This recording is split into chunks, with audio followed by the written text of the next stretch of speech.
Jeff Gordon is a NASCAR icon. When you think of him, you think of all of his success coming in the famous Chevy Rainbow 24. But while many fans always remember him for driving a Chevy, there was a time in his career where he actually drove something else.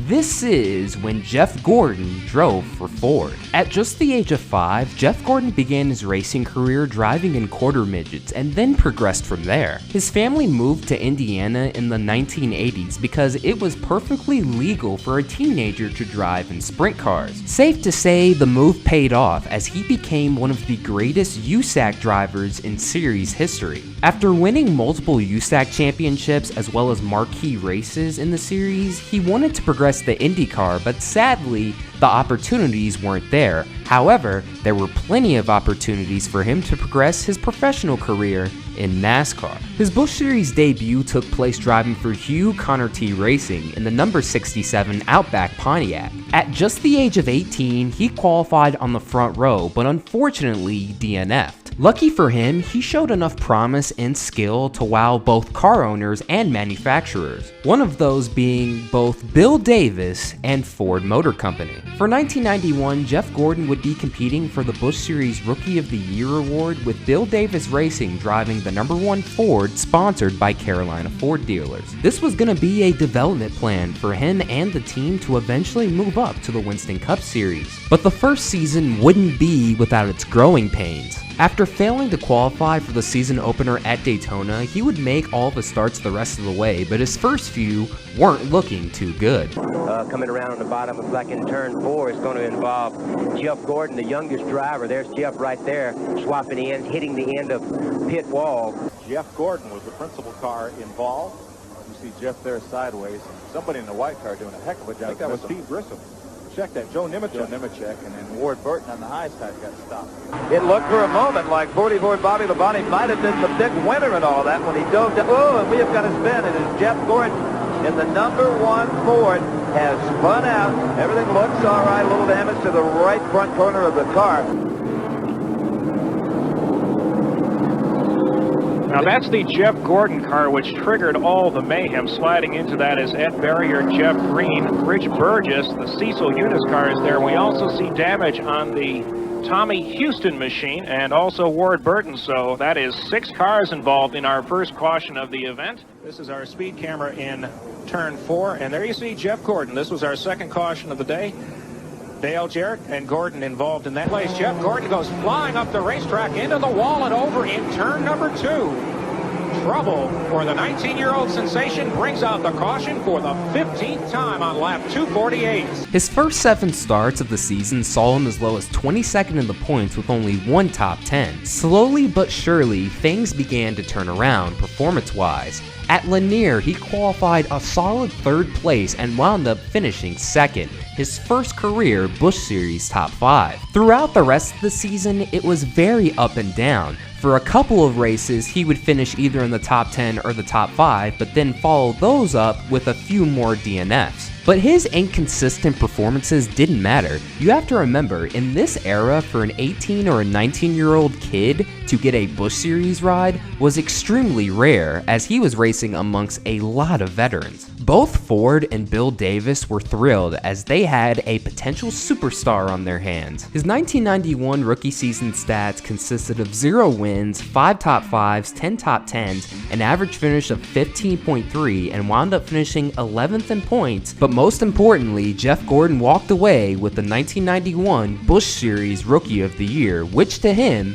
was like winning the championship. That was like a championship in itself, you know. I mean, we had a tough battle.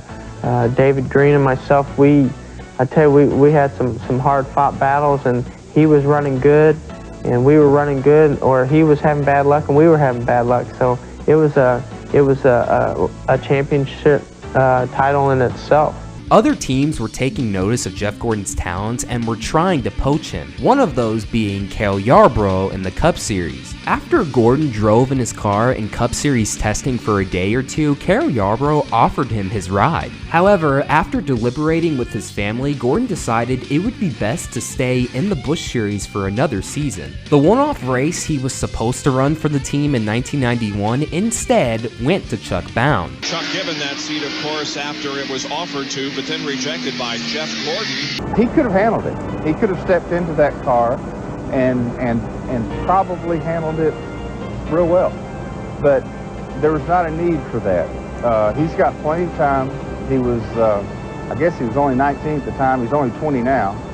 And his career has been structured, and there's no need for him to get in a hurry. 1992 was going to be a whole lot different. The first change being the sponsor, with Baby Ruth the Candy hopping aboard. The next change would be with crew chiefs. His future Cup Series crew chief Ray Everham, who was actually his crew chief in his Busch Series debut back in 1990, would be his full-time crew chief moving forward. The duo got off to a hot start for the 1992 season, winning the pole in 3 of the first 4 races. But without a doubt, the biggest accomplishment that took place during this time span would be Jeff Gordon scoring his first career Busch Series win. Green flag is in the air, and on the break, Jeff Gordon will take off, gets a good start.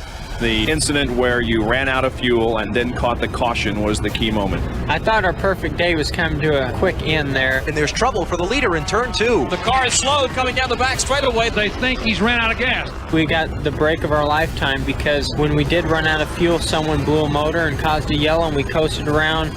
And all we had to do was go to the tail end. We didn't lose a lap. Jeff Gordon trying to work his way back up to the front. The guys on the radio kept saying was, be calm, we'll get there, don't worry. And we did. We just picked them off slowly but surely, and we were right back up front again. Gordon's there right down to the inside of Dale Jarrett. Now he will flash by. Jeff Gordon, the pole sitter, back out in front.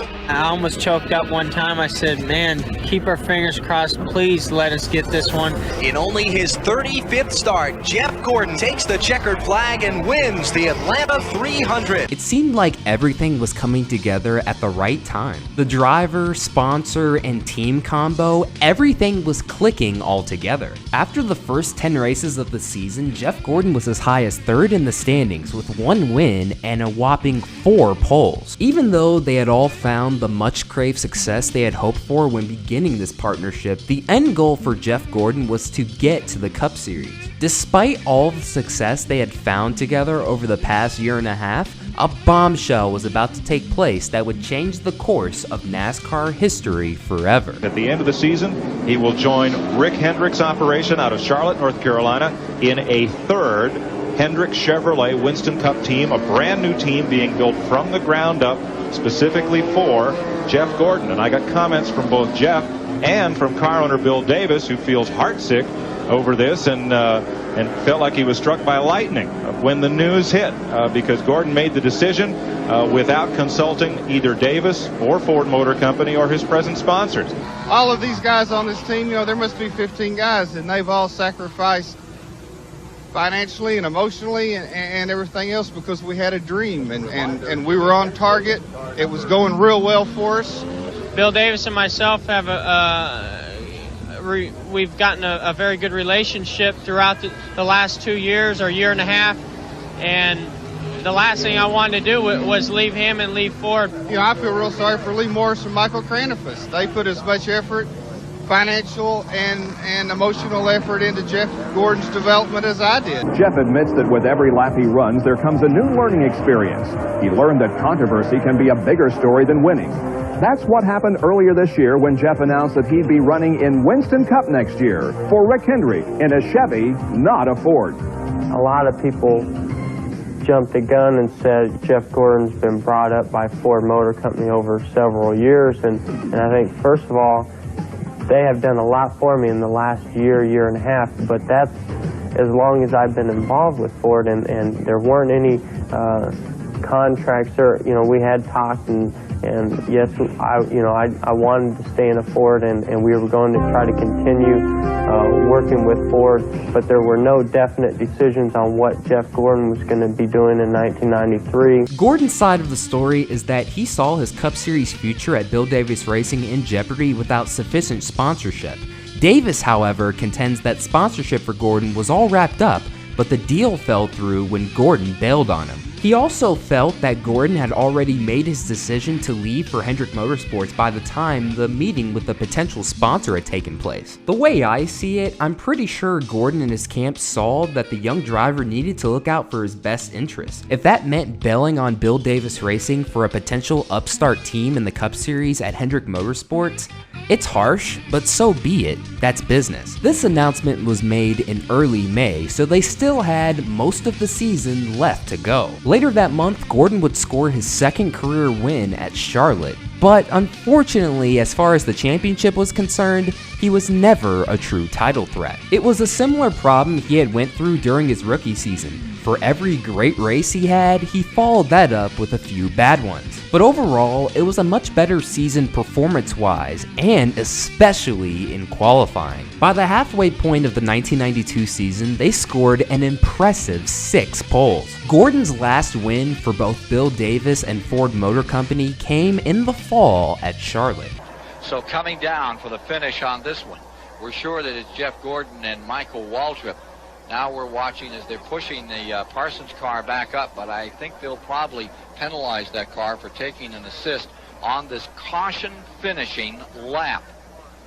Checkered flag is coming down. They're going to finish, and they're Michael Waltrip went up and nudged the one car across as they came across the line. Maybe what he should have done, he just should have pushed him across and disqualified him. Disqualified. That may be what he had in mind.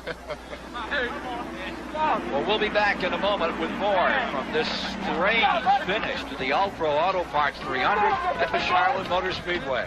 Jeff Gordon's farewell 1992 season with Bill Davis and Ford are this: 3 wins, 10 top 5s, 15 top 10s, an average finish of 12.2, and had a whopping 11 poles in total. They finished 4th in the final standings, and after the season was over, Jeff Gordon would leave for the greater pastures of Hendrick Motorsports in the Cup Series, and as the old saying goes, the rest is history. 805 starts, 93 wins, 325 top 5s, as well as 477 top 10s, 81 poles, and 4 Cup Series championships. Without a doubt, one of the greatest and most iconic drivers ever to race in NASCAR. After his retirement in 2015, he would be inducted into the NASCAR Hall of Fame in 2019. During his racing career, he would have an ownership role himself, owning the famous 48 piloted by Jimmy Johnson, who would eventually become a 7-time Cup Series champion. Today, he is now the vice chairman over at Hendrick Motorsports, and it's safe to say his decision back in 1992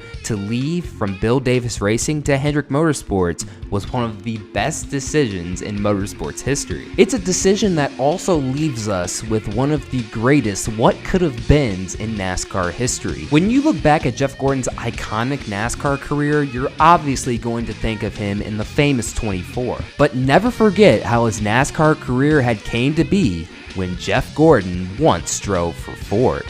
And once again, that'll do it for another video. Thank you guys so much for watching. This is Black Flags Matter. Catch you next time.